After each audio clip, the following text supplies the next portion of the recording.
Hello, everybody, and welcome to episode 2 of the Arizona Varsity Schedule Release Show with me, your host, head football analyst Cody Cameron, and joining me once again for episode 2, the man, the myth, the legend, Recruiting 360AZ Recruiting Insider, Jordan Hamm. Jordan, thanks for joining me, man.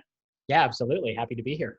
Talked about 3 teams last week. Just interviewed Marcos Deniza, head coach Anthony Figueroa for this week's show, and me and you are going to chop it up with 2 other teams, and we're going to talk about a team, Jordan, where it seems like just yesterday they won a 3A state title. And I don't know, in the history of Arizona football, a team has moved up as fast as this program has, going up the tiers, than the Casteel Colts have had. And this year, they will be in the Premier region, pretty much undoubtedly the best region in high school football in the state of Arizona.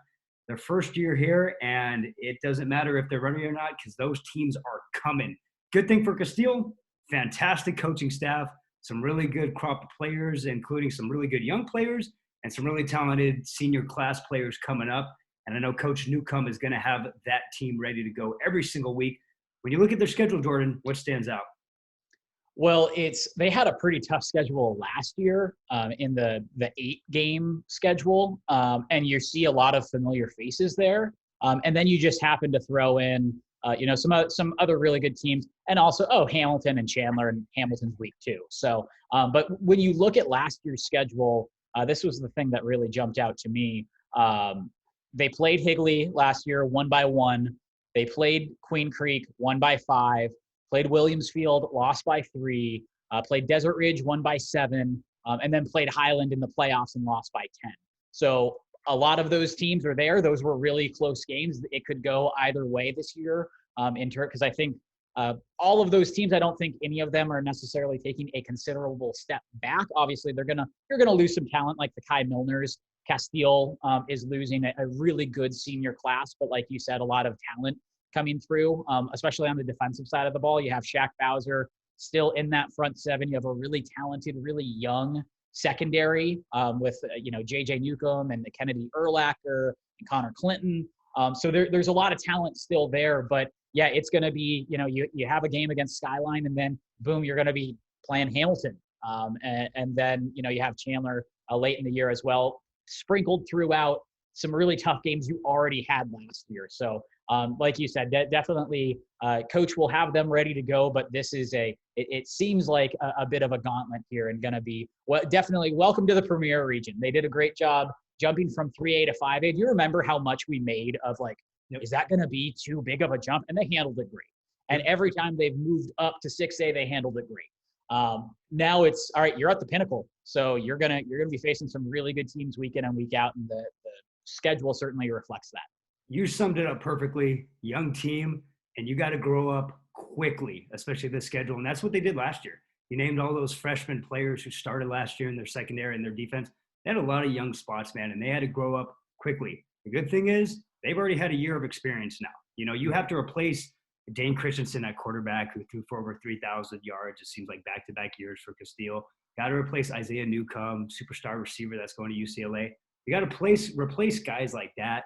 Just being at Casteel's, just being in seeing their program the last couple months, they got some really good-looking players. That program has done a tremendous job of working out in the weight room in the months of December, January, and February, which we've seen some of the top programs do. They get after it in those months. You have to. If you don't, you get left behind. Casteel has done a really good job of that. Their kids look really, really good, and they are so well coached. But like you said, man, I look at the schedule.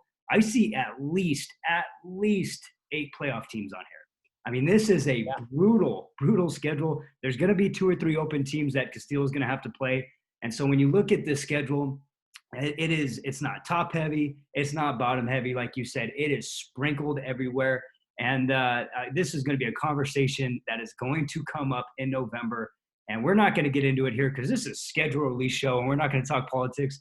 But in my opinion, a 6-4 Casteel team, if they go 6-4 at this record, heck, I might even say 5-5. They should be a 6A playoff team next fall. But I'm stoked to watch Coach Newcomb's program. Jordan, let's switch over and go about 55 miles west of Casteel High School and to another team that's been open, has been an open team back-to-back years after just terrorizing the 5A for so many years. The Centennial Coyotes and Coach Taylor's program. another schedule that is loaded with teams right off the bat. Have to play Chandler again week 1. Take a look at this schedule. What jumps out to you when you look at Centennial's schedule for next fall? Well, I credit Centennial because the past couple of years, week 1, they have a very tough opponent, or week 2, they have a very tough opponent. This year, Chandler. Last year, I was at that Hamilton Centennial game, and coming off a pandemic, or still in a pandemic, but a delay because of the pandemic, no one really knew what quality level of football we were going to get. And in week 1, it looked like the Coyotes had gone through a very shortened preseason and, just kind of doing what they could. And I think some teams, their styles were more, able to adjust to that a little bit better. I think when you're Centennial and you're run people over and you're, in the weight room and, kind of grinding it out, when you're in a pandemic and you need to be 6 feet away, you can't really prep for that. So that was a really rough game. But the past couple of years where that's happened, 2019, they played Mater Dei week 2 and had a really rough go of it because it's Mater Dei. They've flown under the radar kind of the rest of the regular season on their way to open division berths and making deep runs in the 5A playoffs and, that sort of thing. So I think that they're fine with, all right, we're ready for like a bare knuckle brawl week 1. And if it doesn't go our way, we'll just go through and play our season. And, we're pretty confident that we're going to have a really good record by the end of it, potentially be in the open division or very high, in whatever, conference playoff they may end up in. But you open up with Chandler, Mountain Ridge, a really good team that's young. It's really going to be really fun to see their offensive line, Mountain Ridge's, that I think is really up and coming. Alex Deuce just got an offer from ASU. You have the Sanchez brothers there as well. A lot of size up front, young quarterback in Brendan Anderson. I think that's going to be really fun to watch. And then Hamilton, Shadow Ridge is one that we were talking, I believe, last week that, they're one not to sleep on by any means. And then the back column, the second column of this, Williamsfield, Pinnacle, Brophy, Chaparral, and Liberty. Like, that is an absolute gauntlet. So, you make it through that. And I think, kind of no matter where the record is short of an implosion, like, you deserve to have a pretty high playoff seed because this is an absolute gauntlet of a season. But I think they also return a lot of key guys. Two of their top rushers are back in Kayvon Clark and James Scott. You also have, Damari Washington in the secondary, who was an absolute ball hawk. Dylan Roberts, who was just an absolute tank in the middle of that defense. You're going to have to replace guys like DJ Gleesh and things like that. But it seems like they have some really good pieces to certainly build off of. I think another kind of under the radar year for them where they ended up being pretty good, even though they stumbled early against Hamilton. Look at the schedule. You called it a gauntlet. It truly is. It is smash mouth football every single week. And it's style of play that Centennial plays too. But I mean, it's going to war every Friday night, especially that back stretch. And I'm glad this is on video and not just audio so people can see me do this. The finesse team, quotes, finesse team on this schedule, you could probably make a case for Pinnacle and Shap. And the reason why I do this is because they're still smash mouth programs that can punch you in the face. And I just mean that they have quarterbacks who can throw the football. So, and Brayton Silber can throw the ball 40 times. And he's very, very good at it for Chaparral too. And well, and that's the thing too, like with Hamilton, like there's so much talk about both of their quarterbacks, but like, I think Mike Zadebski would prefer to throw it 6 times a game and rush it for 40. We saw that early on in the open division playoff where it was like, we're just going to run for 5 yards a carry and just control the clock. So we're going to run 3 plays. It's going to be outside zone and inside zone, a counter, and we're going to run 400 yards down your throat. And Chandler's had really good quarterbacks, but they had their preference. It's give it to Eli Sanders a bunch. Give it to, whoever the running back is. Running back by committee. Yeah, exactly. And Centennial's fit for that. I'll say this about Centennial. I don't know, maybe a few programs that are better, but they were one of the best programs in the state that get better throughout the duration of the season. They're good at that for numerous amount of ways. I mean, their kids are just tough kids. They're extremely well coached, and Coach Taylor and the continuity that him and his staff have had, just those guys have been together for so long. That culture and that way of getting better every single week, it has just been instilled into that program. Like you said, you take the thumps week 1, whoever they play, but they know at the end of the day it's going to make themselves better. That Chandler game on September 3rd is going to prepare them for the games against Brophy, Shap, and Liberty down the road. And we saw that last year against Chandler exactly. with Liberty too. Liberty faced them week 1, and you saw what the progression did. You saw what Centennial did against Hamilton too, week 1. So I want to make a second question here with Centennial, and way early, April 20th here, but this is why this is fun here. You look at the region. Are they your favorites in 2021 to win the region? Ooh, and I got to disclaimer this. Me and Jordan pretty much do no pre-production on this. It is, hey, let's hop on Zoom. So Jordan half the time doesn't know what I'm going to ask him. So this is hot seat. Half the time. This is hot seat take right here. Centennial the favorite to win this region. Look, that's the thing. I'm trying to remember what the region is because I know things have changed. Well, yes, it's Shap and Liberty and Pinnacle and Brophy. So that region right. Liberty, Pinnacle, Brophy. Yeah. Gosh, I mean that's such a tough region.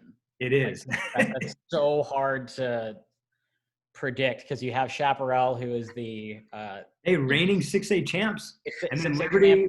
Yeah, Liberty getting a lot of key guys. Liberty's like the only West Valley team who's beaten them in the last couple of years. Right. You know, right. So. Well, and that's the thing. That the other thing is you kind of sometimes get caught up into like, all right, some of the flashier teams. Not necessarily like the Chandlers or Hamiltons, but like these more kind of speed teams where it's like, okay, yeah, they have a bunch of recruits or whatever, and it can be out of state guys too. And it's like, okay, yeah, I think they'll probably take care of Centennial. And then it's just Richard Taylor making everyone eat their words. An adjustment, a tweak, and then just like, okay, well, let's run them over for 35 times a game. I don't know if I can name a favorite out of this region. That's the thing. It's just so tough. It is early. Brophy is going to be a whole lot better this year, I feel like. Pinnacle's got a really good 2023 class, yes. Pinnacle's going to be really good. They have Zach Wren stepping in, who I think is one of, Gunslinger.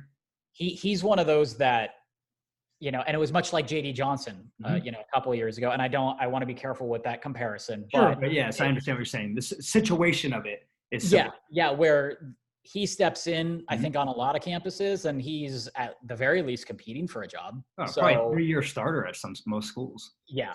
So I'm trying to just tap dance around this question. Yeah. Hey, I'll answer it for you. And go ahead. I love this. I think they are. And the reason why I do is you look at the region, and there's some really good running back play. You mentioned Zacchaeus Cooper, and I know Liberty's got a couple other guys in their running back machine room there that are just really good workhorses. When you look at Kevon Clark, and I was able to watch him in person play last year against Chaparral.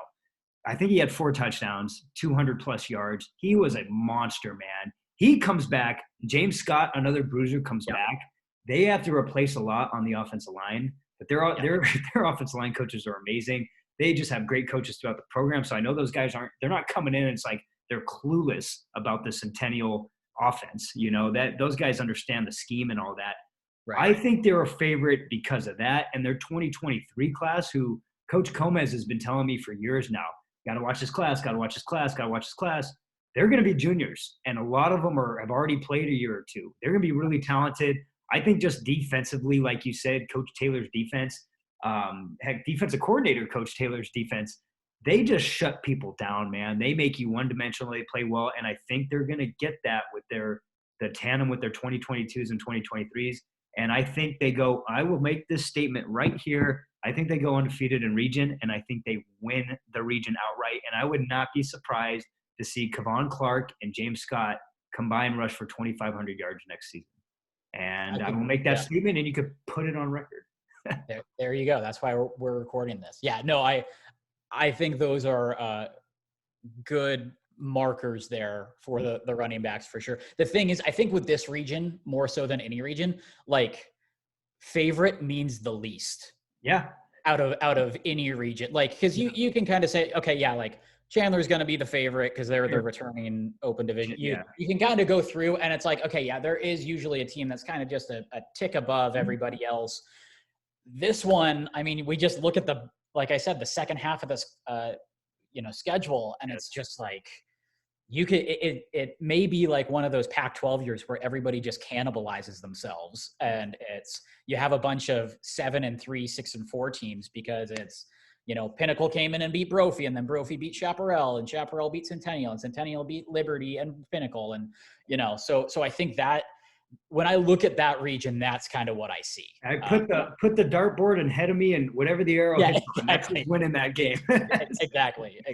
But hey, episode 2, Arizona Varsity Schedule Release Show. We're gonna try to do this every single week.